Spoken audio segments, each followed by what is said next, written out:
Hello, everyone. It's Friday, June 18th. This is Some Old Man. I'm back out in the garden and I wanted to take you on a little bit of a garden walkthrough this afternoon. Didn't have anything else, a major project or anything to show you, so I thought I'd just walk through the garden and we'll look at some of the vegetables that are coming out because they are coming out and I've been eating some of them. Had a cucumber last night that went really well with the salad I was making. So let me walk on through and we'll see what we can see. As you can see, we have lots of squash going on in the garden and even a few tomatoes. Most of the tomatoes are up there on the deck, but we do have a few mixed in among the squash.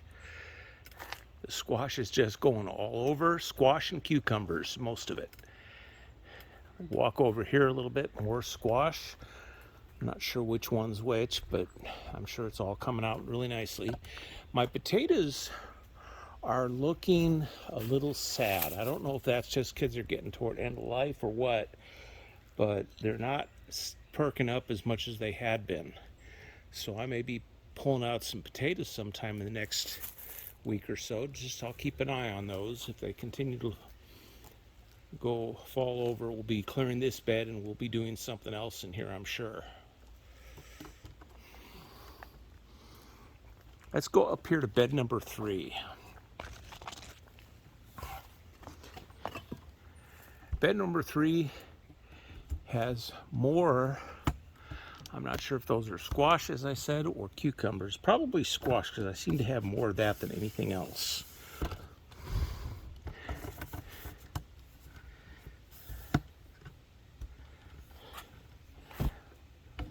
I think this is another tomato here at the end.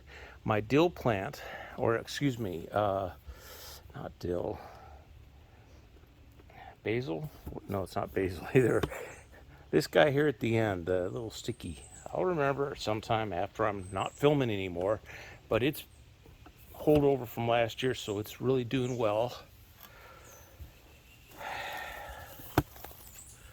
I'll continue along the path here. I do need to get some more gravel in here in the path to finish this up.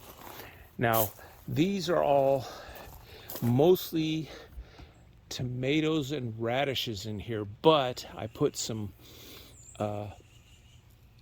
flowers, marigolds and such, to keep from having pests. And I don't know which is the marigolds and which ones are the radishes and which ones are the carrots, so I'm just going to keep my eyes on them and let them go. The one that seems to be doing best is the single acorn squash that I planted over there behind the tree, and it has a runner all the way across here. So I may not get any carrots or radishes out of this bed, but I'm pretty sure I'll get some acorn squash. Here in bed number 5, I don't know if you can see it in the shadows, but I do have some wax beans climbing up there. And in fact, I see some beans on the plant that I need to go ahead and come out after I'm finished filming and pick.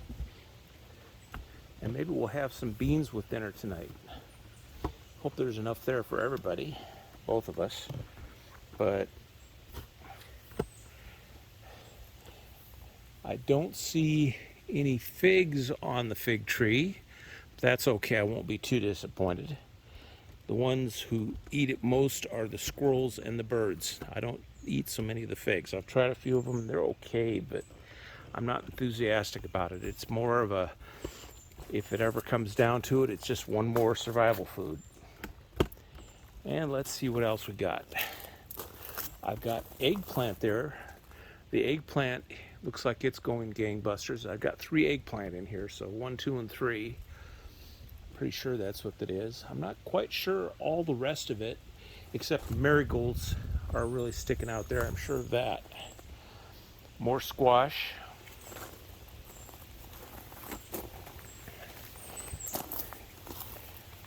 My rhubarb plants seem to be doing okay.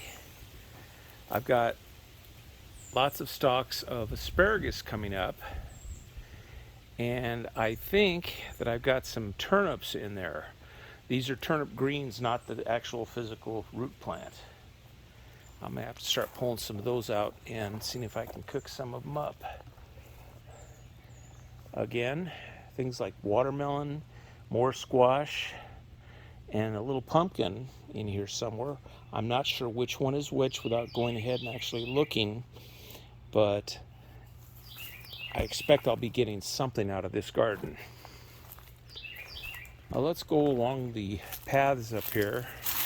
I got to get in here and really thin up some of the, that one right there is a comfrey. I need to go ahead and pull that out, get it out of the way. Right next to it, the dead plant, is one of the blueberries I planted. Not good. So I'll have to be replacing that next year. I was actually planning to put a whole row of them down the fence line here next year when I expand. This year, of the 3 that I put in, I've got 2 here, 1 and 2 that seem to be doing well, relatively.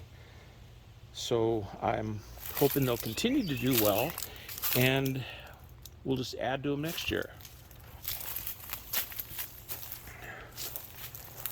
Rose bush,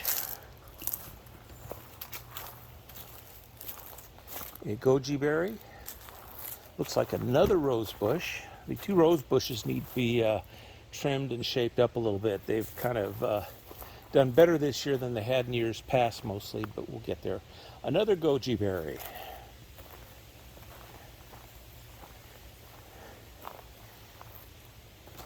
I've been through here the last couple days doing a little ad hoc weeding, but it really kind of uncomfortable doing it at this time of day because it's up in the 90s right now and fairly humid. Another goji berry. I think I've got 5 of them all together. Pawpaw tree. Yeah, you can see it's really doing well. It's not losing its leaves or anything. Another goji berry. And another rose bush. I think I originally put in 6 or 8 of these rose bushes, and some of them have done well. 3 so far, the rest of them not so much. Another pawpaw tree.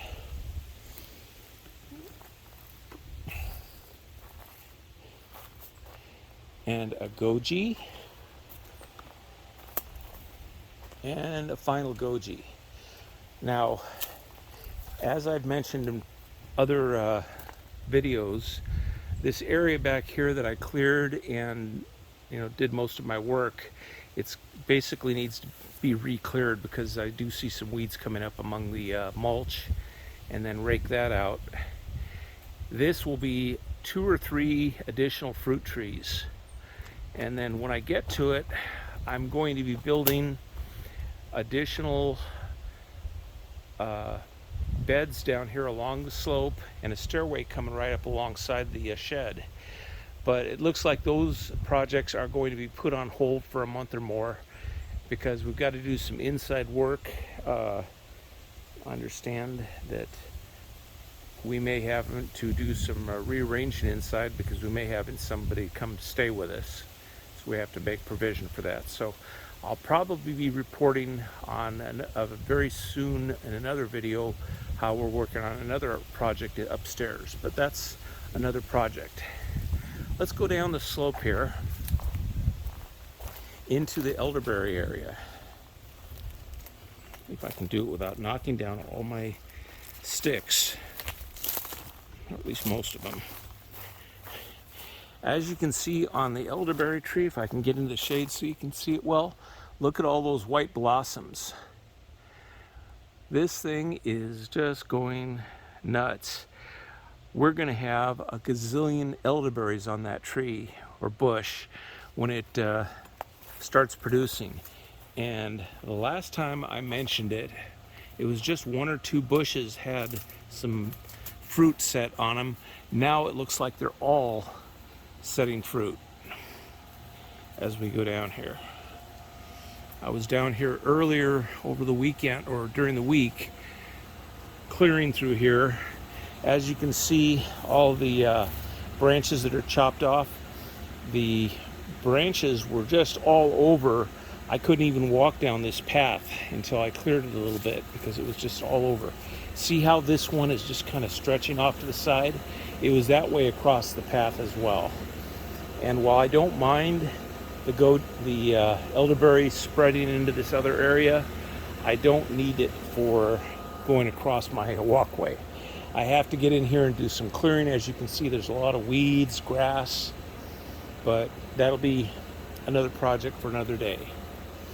Right now, the biggest thing that I'm doing is I decided to go ahead and put yet another ground rod right over here under windows, and I'll be running a ground wire up the downspout there and into one of the windows, so I can have another place in one of these rooms to mount a additional radio or move the radio to, depending on how we rearrange our interior of our house. But that's it for right now. I just wanted to give you a quick walkthrough and show you what's going on here in some old man's backyard garden. Go ahead and push the like button, subscribe, hit the notification bell so you get notified of any new videos. And this is Some Old Man signing off.